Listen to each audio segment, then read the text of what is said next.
Plastic surgery করা হয়েছে নাকি তার উপর, এমনই বক্তব্য আমার এই মিষ্টি ক্লায়েন্টের। তো আমি সেদিন চলে যাই আমার কাছাকাছি একটি লোকেশনে, যেটা কিনা ছিল আমার বাড়ির থেকে মাত্র 10 মিনিটের ডিস্টেন্সে। হ্যালো, তয়নিকা, তুমি তো আমার কাছে ফার্স্ট টাইম সাজছো, তাই তো? কেমন কি লুক চাইছো তুমি? সফটওয়্যার মধ্যে রাখবে, বেশি ওই পুরো সাজটা আমার দরকার নেই। তুমি একটু সিম্পলের উপর চাইছো, তাই তো? চোখ দুটো সুন্দর হবে, বাকিটা আমার উপর, তাই তো? ঠিক আছে, চলো দেখি।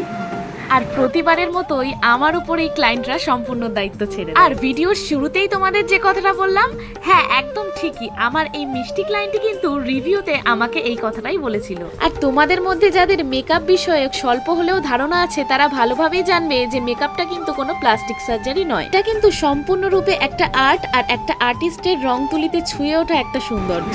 লাগবে চোখ দুটো আমি না দেখে বুঝতে পারছি না এটা আমার চোখ কিনা।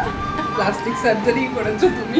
তোমরা তো ওর মুখ থেকে শুনেই নিলে যেই কথাটা আমি তোমাদের সাথে প্রথমেই শেয়ার করেছিলাম। আর একটা র ভিডিও তোমাদের সাথে শেয়ার করছি, এখানে স্কিনের গ্লোটা একবার দেখো। তো হেয়ার স্টাইলটা পুরোপুরি কমপ্লিট হওয়ার পরে আমার কোথাও জানি না মনে হচ্ছিল যে সামনের শীতের দিকটা একটু খালি খালি মতো লাগছে। তখন হঠাৎ করেই ও আমাকে বলে উঠলো, হ্যাঁ দিদি, এখানে কিন্তু একটা টিকলি হলে বেশ ভালো। পছন্দ মতো সব জুয়েলারি কিনেছিল, কিন্তু ওই জিনিসটাই কিন্তু একদম ভুলে গিয়েছিল। তাই আমি ওকে বললাম, তুমি কোনো চিন্তা করো না, আমি আছি যখন, তোমার কোনো টেনশন নেই, আমি ঠিক একটা ব্যবস্থা তোমার জন্য করেই দেব। তো তারপর আবার কি, নিয়ে নিলাম একটা ভাঙা কোমর বিছার থেকে একটা চেন, আর ভাঙা কানের থেকে একটা কানের অংশ, দুটোকে একসাথে মিলিয়ে কিন্তু আমি টিকলিটা রেডি করে দিয়েছি। তো এটাকে পেয়ে ভীষণ খুশি হয়েছিল। আর তোমাদের কেমন লাগলো অবশ্যই কিন্তু কমেন্ট করে জানিও। আর ফাইনাল লুকটা তোমরা দেখো, আর ওর মুখ থেকে চলো শুনো। তো বলো কেমন লাগলো তোমার লুকটা?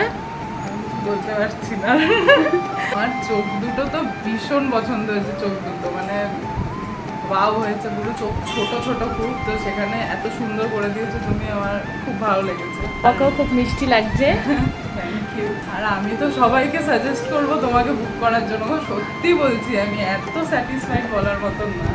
Thank you so much. তো দেখা হচ্ছে আবার, ঠিক আছে? চলো টাটা। আজকের ভিডিও এই পর্যন্তই, দেখা হচ্ছে নতুন কোনো ভিডিওর সাথে। ততক্ষণ পর্যন্ত টাটা সবাইকে, সবাই ভালো থেকো।